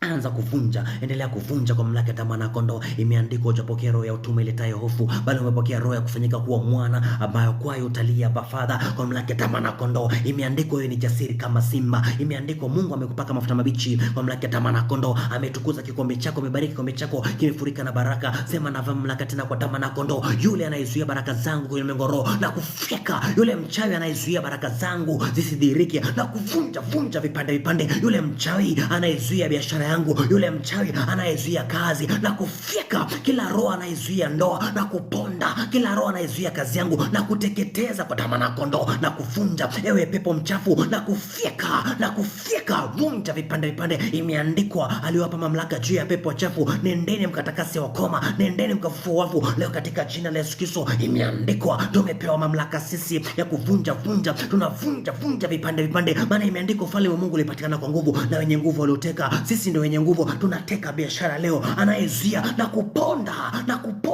na kuvunja na kufyekelea mbali kwa mamlaka damu na kondoo, napigana nao na ufikilia mbali, na teta nao na vunja vipande vipande, maana imeandikwa, umetupatia kwa watu za shaba, tutapiga mataifa mengi Baba, na wakusanya wachawi, na wakusanya waganga, na wakusanya wasoma nyota, na wakusanya kwenye mengoro yoyote Baba aliyeroga watu hawa, yoyote anayezuia biashara zao, yoyote anayezuia kazi yao, yoyote anayezuia nyota, na kukamata na kufyeka na kuvunja katika jina la Yesu Kristo na kutahayarisha. Imeandikwa, kila shindano Bwana atapondwa kutoka mbinguni. Bwana ataachilia radi, na achilia radi kama mwana wa Mungu na kufyeka adui na kuponda vipande vipande. Achia biashara, achia nyota, achia kazi kwa mamlaka ya damu na kondoo, na achilia moto. Imeandikwa, aliyefanya chuki na hasira juu yetu ataibika na kutahayarika. Anayeshindana na sisi atakuwa sio kitu tena. Yoyote Baba anayeshindana na watu hawa, yoyote anayeshindana na biashara zetu, yoyote anayeshindana na kazi, yoyote anayeshindana na ndoa, na kuamuru geuka ukwe kitu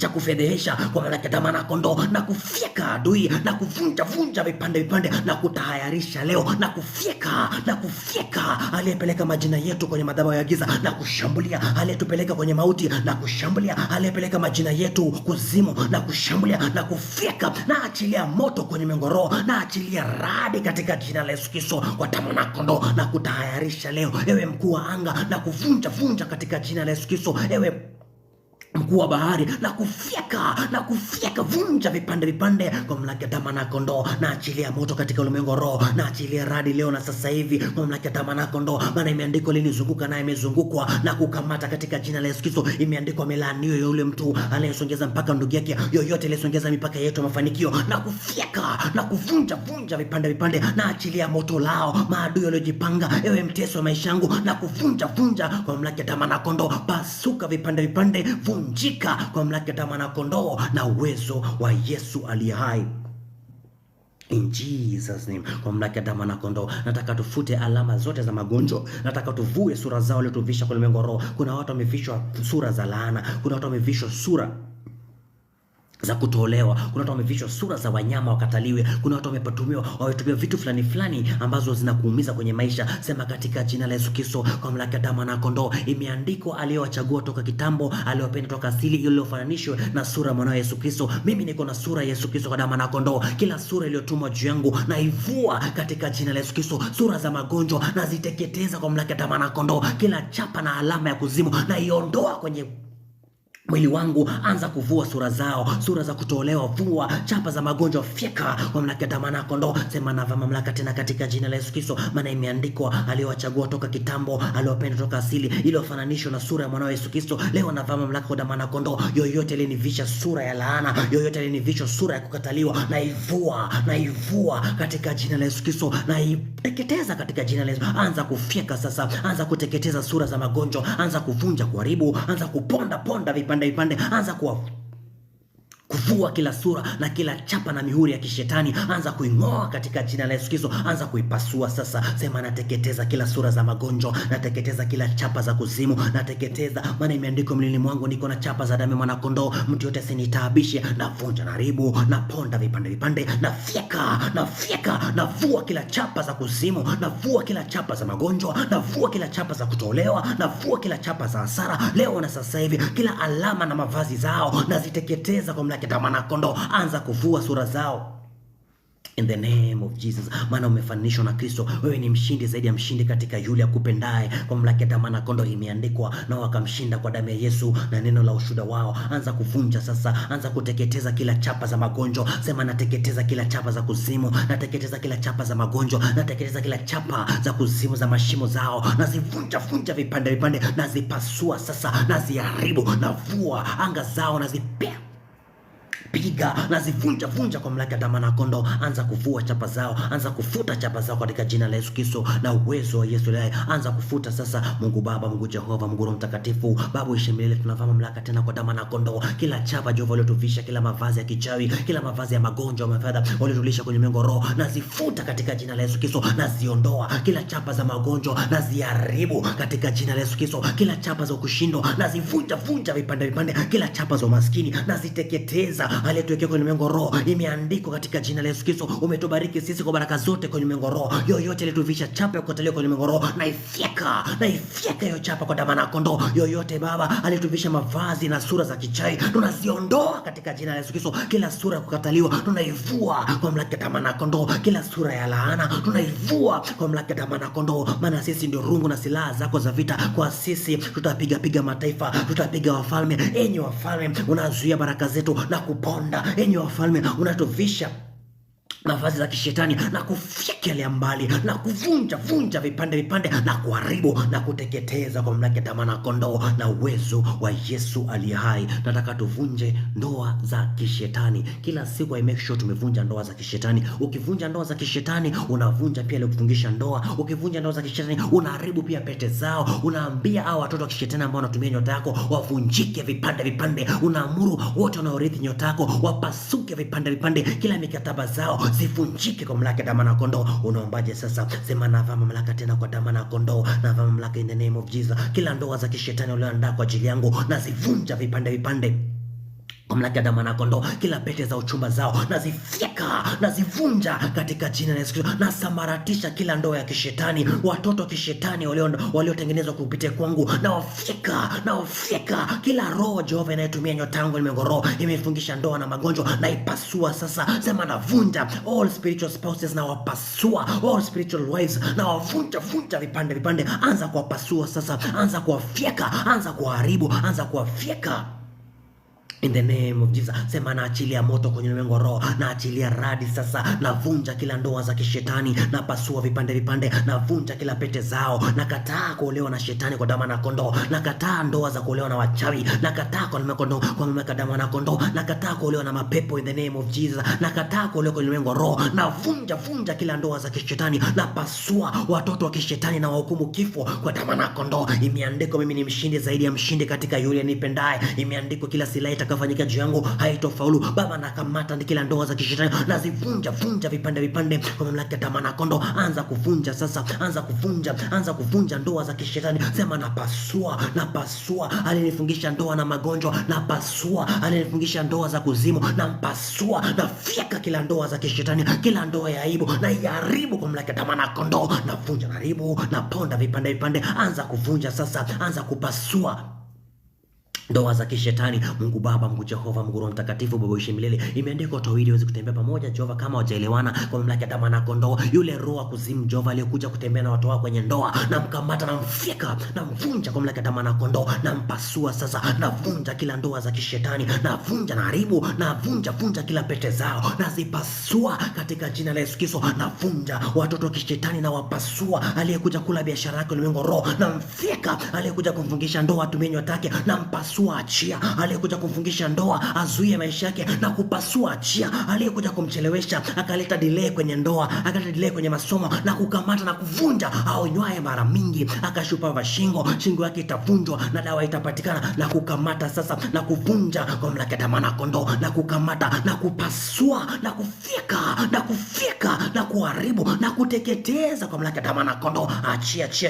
Achia umetujia na ndoa za kishetani, na kujia kwa jina la Bwana, na kuvunja aliyekuja kufungisha ndoa za kishetani na pete zake, na kupasua kila wae kwa upanga, naye atakufa kwa upanga, achimbaye shimo naye ataingia ndani, yale magonjwa uliyotupa juu ya toa, na kunywesha kikombe cha ghadhabu ya Bwana, ile ufukara uliotuma, na kunywesha kikombe cha ghadhabu ya Bwana. Achia sasa, achia watu hawa, achia kwa damu na kondoo, na kupasua na kufyeka na kuvunja na kuharibu na kutayarisha, na amuru mauti kupate ghafla. Ewe mchawi, na amuru mauti kupate ghafla katika jina, na kamata kila pepo unaitumia, na ipasua na iponda vipande kwa mamlaka ya damu na kondoo, na achilia radi katika jina la Yesu Kristo. Na pigana nao, achia nyota, achia kazi, achia kwa mamlaka ya damu na kondoo, na uwezo wa Yesu aliye hai.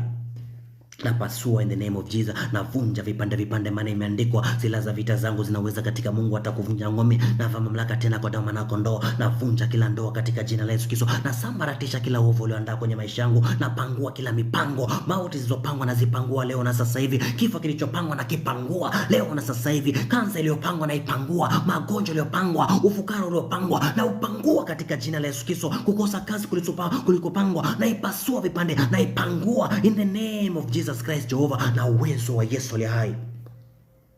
Nataka tujenge madhabahu sasa, tujenge madhabahu ya Bwana in the name of Jesus, alafu tuanze kudai vitu zetu katika jina, tuanze kurudisha vyote vilivyoibiwa. Unaombaje sasa kujenga madhabahu? Sema katika jina la Yesu Kristo, najitakasa tena kwa damu na kondoo, naomba msamaha kwa yale nimefanya kwa kujua na pasipo kujua. Baba, imeandikwa mimi ndio mwamba, hekalu la Bwana limejengwa, na malango ya kuzimu haitonifikia mimi. Najenga madhabahu mapya katika jina la Yesu Kristo, najenga madhabahu ya ushindi tena kwa mamlaka ya damu na kondoo. Anza kujenga sasa. Imeandikwa nyumba isipojengwa na Mungu, basi wajenzi wanakesha bure. Anza kujenga sasa. Sema najenga maisha yangu kwa damu na kondoo. Najenga madhabahu mapya ya Bwana. Najenga madhabahu ya utajiri. Najenga madhabahu ya afya. Najenga madhabahu ya kuinuliwa tena kwa damu na kondoo. Maana imeandikwa Mungu anawaketisha watu na wafalme. Najenga madhabahu Jehova ya ufalme juu ya maisha yangu, juu ya biashara yangu. Anza kujenga madhabahu mapya katika jina la Yesu Kristo. Sema najenga kwa mamlaka ya damu na kondoo. Najenga katika jina la Yesu Kristo. Anza kujenga sasa. Jenga kwa mamlaka ya damu na kondoo. Ukianza kujenga, sema narudisha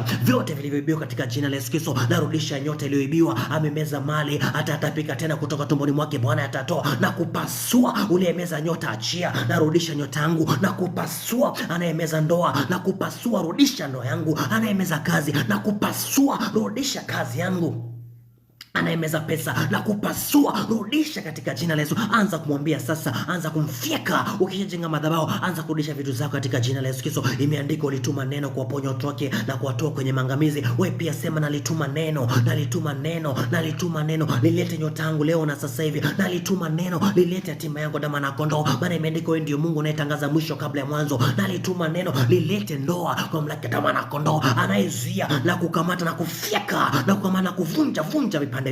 Anza kurudisha vitu zako. Ile miaka iliyoleona nzige na irudisha sasa kwa damu na kondoo. Ile pesa inayostahili kwa yangu na irudisha katika jina la Yesu Kristo. Ile mali iliyowekwa mali pasiri na iendea na ichukua sasa kwa damu na kondoo. Anza kuiendea sasa. Anza kuendea hatima yako. Anza kupigania nyota yako. Anza kupigania kwa mamlaka damu na kondoo. Sema navaa mamlaka tena katika jina la Yesu Kristo. Vyote vilivyoibiwa vyangu na virudisha katika jina la Yesu Kristo. Mali iliyofichwa mali pasiri kwenye mashimo na iendea na pasua mlinzi wa mashimo. Narudisha nyota yangu katika jina la Yesu Kristo. Narudisha heshima yangu kwa damu na kondoo, narudisha jina langu, narudisha kwa damu na kondoo. Amos, vunja sasa, anza kumfyeka na Izia, anza kumponda ukirudisha. Sema na kuponda, ewe adui anayezuia maisha yangu, na kuponda analeta uasi juu ya maisha yangu, narudisha nyota yangu. Anza kurudisha sasa, anza kurudisha. Sema nalituma neno narudisha nyota yangu na maana kondoo, nafuata hatima yangu katika jina la Yesu Kristo. Narudisha pesa zangu na maana kondoo, narudisha utajiri wangu, achia katika jina la Yesu Kristo. Umemeza mali, utatapika tena kutoka tumboni mwako, Bwana atayatoa leo na sasa hivi. Naamuru tumbo lako lipasuke kuzimu, tumbo lako bahari lipasuke, achia nyota yangu. Tumbo la wachawi lipasuke vipande vipande, achia. Aliyefunga nyota yangu naamuru katika jina la Yesu, napasua matunguri yake, achia hatima yangu, achia. Aliniroka mafundo na kukamata na kufyeka, achia. Narudisha vyote vilivyoibiwa, narudisha afya, narudisha nyota, narudisha amani kwa mamlaka ya damu kondoo, narudisha pesa, narudisha utajiri, narudisha ndoa, achia katika jina la Yesu Kristo. Imeandikwa mwizi anaposhikwa analeta mara 7. Ewe mwizi ukiiba nyota na kupasua mara 7, achia kwa mamlaka ya damu na kondoo. Anza kumfyeka sasa ukirudisha. Sema narudisha vyote vilivyoibiwa katika jina la Yesu Kristo. Vyote vilivyoibiwa ambazo vinipasa kwa zangu na virudisha leo na sasa hivi kwa nguvu na utukufu wa Bwana. Leo na sasa hivi namshambulia anayezuia, namponda vipande vipande, namshambulia anayezuia ndoa na kuvunja kwa mamlaka ya damu na kondoo. Achia biashara yangu, achia kazi yangu, achia ndoa, achia katika jina la Yesu Kristo. Nasema baraka zangu njoo, nasema nyota yangu njoo. Anza kuita nyota yako sasa. Sema naita nyota yangu njoo katika jina la Yesu Kristo, na kufyeka na Izia na kuponda katika jina la Yesu Kristo. Naita roho yangu njoo kwa mamlaka ya damu na kondoo. Ewe mwizi na kukamata na kufyeka. Imeandikwa mwizi anapokamatwa analeta mara 7, na kuamuru leta mara 7, leta nyota mara 7, leta kazi mara 7, leta utajiri mara 7. Maana umekusudia mabaya, lakini Mungu amekusudia mema ili tendeke siku kama ya leo. Na kufyeka aliyekuja kuiba nyota, achia, leta mara 7. Na kuvunja aliyekuja kuiba kazi, ponda, leta mara 7 kwa mamlaka ya damu na kondoo. Aliyekuja kushika destiny yetu na kupasua na kufyeka, achia. Hatima yetu njoo, maana imeandikwa ndio Mungu anayetangaza mwisho kabla ya mwanzo. Imeandikwa kabla hujatumwa kwenye tumbo za mama yetu ulitutakasa, ukatufanya kuwa makuhani juu ya mataifa, ili kuvunja, kuharibu, kuteketeza, kupanda na kujenga. Leo na sasa hivi napanda maisha mema. Naita nyota yangu njoo, naita kazi yangu njoo, naita mke wangu njoo, naita biashara njoo, naita kazi zangu njoo, naita utajiri njoo. Anayezuia, analeta uasi, na mkamata, amfyeka, analeta makozo juu ya maisha yangu na kukamata, kupasua, analeta makozo juu ya maisha na kukamata na kuvunja, analeta makozo juu ya watu na kukamata leo kwenye mengo roho na kupasua. Achia kazi zao, achia nyota zao, achia biashara zao. Ewe mganga wa familia na kukamata na kufyeka, maana andikwa yuaja mkuu wa ulimwengu lakini hana lolote kwangu, maana kwa habari za hukumu amekwisha kuhukumiwa. Ewe mganga uliyekuja, hauna lolote juu ya maisha ya watu na kukamata na kufyeka. Ewe mizimu iliyotuma, hauna lolote juu ya maisha yao na kukamata na kupasua. Achia sasa, achia kazi, achia fedha, achia mali, achia katika jina la Yesu Kristo. Maana imeandikwa wenye haki watarithi nchi, nao watakao kwa milele. Imeandikwa mali itakapokanyaga na wayo ya miguu yetu tutamiliki. Leo kwa damu na kondoo tunamiliki biashara, anayezuia na kufyeka tunamiliki magari, anayezuia na kuponda tunamiliki kazi, anayezuia na kufyeka tunamiliki makanisa, anayezuia na kuponda tunamiliki makampuni, tunamiliki mali, fedha, maana mali na fedha ni zako. Imeandikwa nampenda kupendaye, hako ambaye kwa bidii atakuona. Utajiri na heshima niko nawe na mali na idumu. Leo tunamiliki mali na idumu. Leo na sasa hivi navunja anayeiba mali na kupasua anayezuia nyota na kufyeka. Imeandikwa kumbukia na rehema za Yesu Kristo alipowekwa msalabani, akavunja laana zote za Torati ili sisi kwa njia ya imani tupate baraka za Ibrahimu. Leo tunapata baraka za Ibrahimu leo kwa damu na kondoo, anayezuia na kukamata na kufyeka. Imeandikwa kwa sasa ile siri wasi inatenda kazi, lakini yupo anayezuia mpaka wakati atakapoondolewa. Yule anayeleta wasi juu ya maisha ya watu hawa, yule analeta wasi na magonjwa juu ya maisha watu, yule analeta ufukara na kukamata kwenye mengo na kuvunja vipande na kupasua na kufyeka na kuvunja na kutahayarisha na kutafuna kwa meno ya shaba na kukanyaga kwa kwato za chuma. Vunjika mchawi, pasuka vipande Kwa mamlaka ya damu na kondoo na uwezo wa Yesu ali hai, nataka tuamurishe baraka zetu kwenye ulimwengu roho zidhihirike kwenye ulimwengu wa damu na nyama. Viko vizuizi kwenye ulimwengu wa damu na nyama, kwenye ulimwengu wa roho lazima tupasue vizuizi, tuamuru baraka zetu zidhihirike kwenye ulimwengu wa damu na nyama. Unaombaje sasa? Sema katika jina la Yesu Kristo, kwa mamlaka ya damu na kondoo, naamuru baraka zangu zidhihirike kwenye ulimwengu wa damu na nyama. Na zita njoo, naamuru utajiri wangu udhihirike kwenye ulimwengu wa damu na nyama. Yoyote anayezuia juu ya anga, yoyote anayezuia kwenye bahari, kwenye nchi, na kukamata na kufika, na amuru pesa zangu na utajiri wangu udhihirike kwenye ulimwengu wa damu na nyama. Ushuke kwenye ulimwengu wa roho, udhihirike, unifai kwenye siku zangu za maisha. Kwa mamlaka ya damu na kondoo, naamuru baraka zangu zidhihirike, naamuru nyota yangu ianze kutenda kazi kwenye ulimwengu wa damu na nyama, naamuru upendeleo wa kimbingu mbinguni uanze kuonekana sasa. Sema naamuru baraka zangu zilizonasa kwenye ulimwengu roho, majibu ya maombi yangu yaliyonasa kwenye ulimwengu roho, naamuru yaanze kudhihirika sasa, na ilazimisha yaanze kuonekana sasa katika jina la Yesu Kristo. Maana imeandikwa kwa mamlaka ya damu na kondoo, ombeni chochote nanyi mtapewa. Imeandikwa hata sasa, mjomba chochote kwa jina langu, ombeni nanyi mtapewa, bisheni nanyi mtafunguliwa. Imeandikwa. Hii ndio ujasiri tulionao ya kwamba tukiomba chochote kwa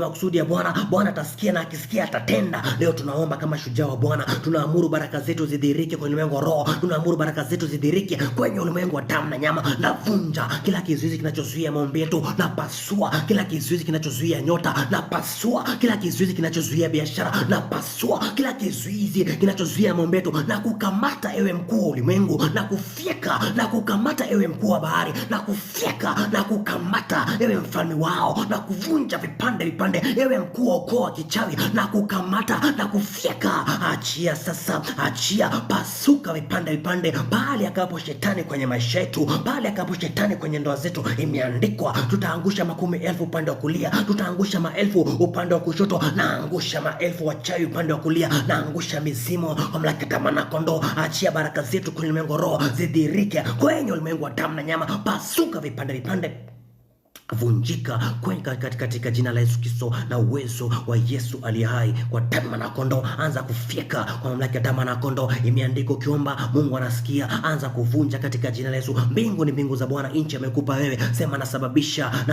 achia, achia baraka zangu kwenye ulimwengu roho, na kusababisha anayezuia kwenye ulimwengu roho, na kusababisha achia nyota yangu idhihirike kwenye ulimwengu wa damu na nyama. Achia baraka zangu zishuke kwa damu na kondoo. Aliyetumwa na Mungu kunivusha, achia katika jina la Yesu Kristo. Maana imeandikwa palitokea mtu aliyetumwa na Mungu, jina lake ni Yohana. Yoyote aliyetumwa na Mungu kutuvusha, na muamuru adhihirike sasa, anayezuia kwenye ulimwengu roho, na kufyeka anayezuia kwenye ulimwengu wa damu na nyama, na kupasua. Ewe mchawi unanitazama kwa macho ya kichawi, na kufyeka kila familia spirit iliyotumwa, na ivunja kila laana ya ukoo, na ipasua. Maana imeandikwa hakuna wezaye kumlaani ambaye Mungu amembariki. Kila laana iliyotupwa ya ukoo, na ivunja vipande kila laana jova ya kichawi, na ipasua. Kila ulimi wa kiganga, na ipasua. Inayezuia baraka zetu, na ivunja vipande. Leo tunarithi inchi katika jina la Yesu Kristo. Tunavunja madhabahu ya inchi kwa damu na kondoo, tunayapasua. Laana za udongo tunazifyeka, maana imeandikwa vyote vilivyozaliwa na Mungu vimeushinda ulimwengu. Magonjwa tumeyashinda, ufukara tumeyashinda katika jina la Yesu Kristo. Na ponda anayezuia na kufyeka, na amuru katika jina la Yesu Kristo baraka zetu zidhihirike kwenye ulimwengu wa roho, zidhihirike kwenye ulimwengu wa damu na nyama. Leo na sasa hivi tunamiliki nchi, leo na sasa hivi tunamiliki biashara katika jina la Yesu Kristo.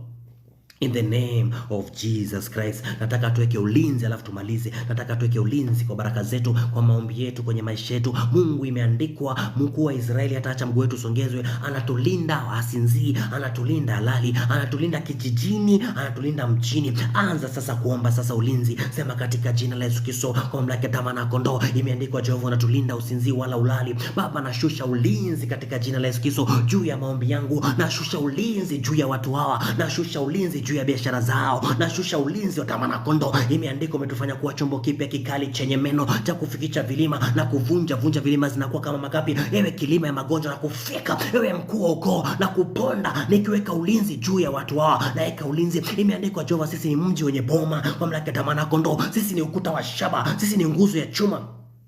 Mamlaka ya mwana kondoo. Baba, naweka ulinzi wa shaba juu ya watu hawa, naweka ulinzi wa shaba juu ya biashara zao, naweka ulinzi wa shaba kwa mamlaka ya mwana kondoo. Anayejaribu kuwawinda na kukamata na kutafuna kwa meno ya shaba, na vunja kila maagano mliotengeneza na pasua leo na sasa hivi. Naweka sheria katika jina la Yesu Kristo, yoyote atakayepiga mafundo juu ya toa, yoyote atakayeenda kuwaroga, na amuru radi mpate ghafla ashuke pande za shimo za kuzimu angali hai kwa mwana kondoo, na washusha kifo na kiwapate ghafla waganga, kifo na kiwapate ghafla wachawi katika jina la Yesu Kristo. Kila spiritual power iliyotumika na ikamata na ifunga, kila roho pepo mchafu iliyotumika kuzuia watu na mkamata, mfunga na mponda katika jina. Kila mkuu wa anga anayetawala mifumo na kukamata na kufyeka, achia. Kila mkuu wa anga anayetawala biashara na kukamata na kufyeka. Kila mkuu wa bahari aliyemeza mali na kuamuru tapika. Kila mchawi aliyeiba mali na kuamuru vunjika vipande vipande. Wafanye biashara wamila roho za watu na wakamata na watahayarisha na washusha pande za mwisho za shimo katika jina la Yesu Kristo. Naweka ulinzi sasa. Anza kuweka ulinzi kwa mamlaka ya mwana kondoo. Sema, naweka ulinzi katika maisha yangu, na mtuma malaika wa Mungu anitangulie, afanikishe na biashara yangu, afanikishe na ndoa yangu, afanikishe na kazi yangu katika jina la Yesu Kristo. Anza kuweka ulinzi kwa mamlaka ya mwana kondoo. Weka ulinzi in the name of Jesus Christ. Anza kuweka ulinzi. Yule akulindaye halali hata wacha mguu wako usongezwe, hata kulinda sinzi wala sinzi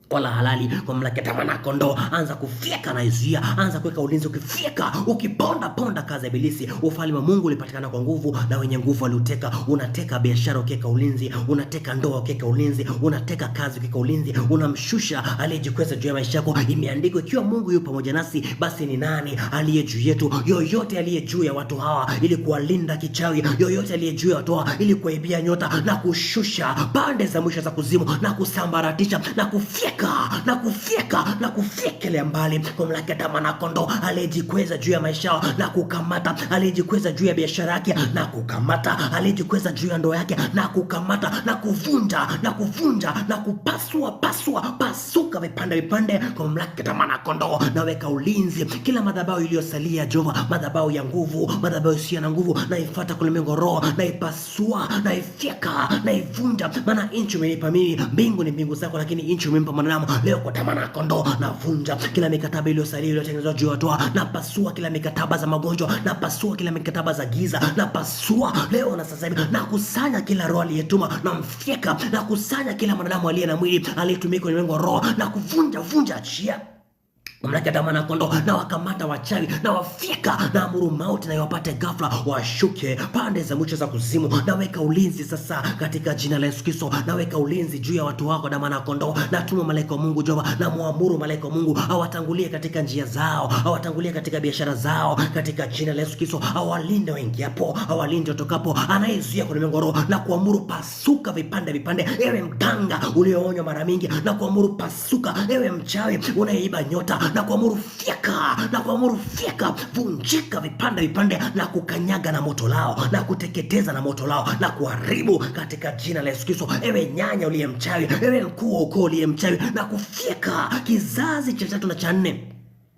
kila kinacholeta laana, na kikamata na kivunja vipande katika jina la Yesu Kristo. Nateka nyara Kenya kwa damu ya kondoo, nateka nyara Tanzania, nateka nyara anga, nateka nyara biashara zao kwa mamlaka ya damu ya kondoo. Kila biashara ya kichawi naiteka nyara, na ivunja vipande. Kila kazi za magonjwa naziteka nyara, nazipasua. Kila kazi za ibilisi naziteka nyara, nazivunja kwa mamlaka ya damu ya kondoo na uwezo wa Yesu aliye hai. Mungu Baba, Mungu Jehova, Mungu Mtakatifu, Baba tumeomba haya kwa kuamini ufalme wako na ukadirike juu yetu Jehova. Gairi mefadha Baba iliyopangwa tupate kwa mamlaka ya mwana kondoo. Tumeomba haya kupitia mwana wako Yesu Kristo. Mapenzi yako yakatimie juu yetu. Tumeomba kwa kuamini. Amen.